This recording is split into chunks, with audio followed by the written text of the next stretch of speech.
जब से तुझको देखा चढ़ा है बुखार है, तेरा ही जुनून सर पे सवार है।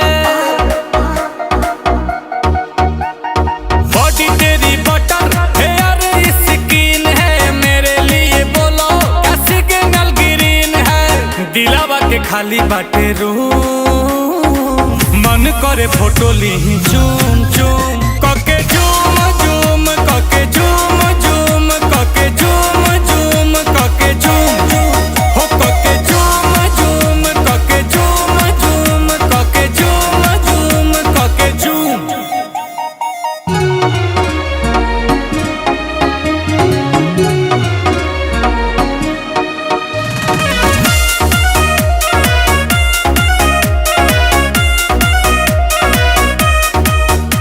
वो मीठी मीठी बातें गजब की मुलाकातें, वो याद आती है रात जाने जा।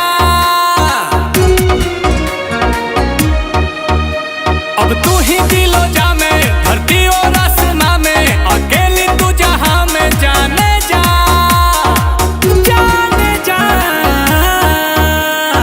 आंखों में तेरे जादू, कहो तो सितारे तोड़ ला दू। देखो ही में लागेलू मासूम, तोहरे ला करतानी होम होम कके झूम झूम कके झूम झूम। तहर फोटो हम देखी कके झूम ता जला झूम झूम जला झूम झूम, तके देखिए के मन जला झूम।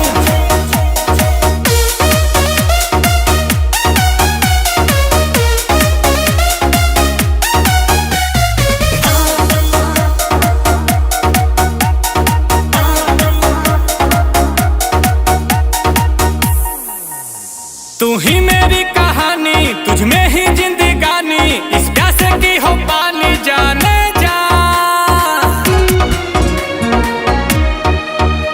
ये दिल तेरा दीवाना, तू मेरा ही ठिकाना, मौसम है आशिकाना जाने जा जाने जा। सांसों में तू बसी है, लबों पे मेरे तू ही हंसी है। गुची के लगा के परफ्यूम, फिगर ब्लास्ट करे बूम बूम।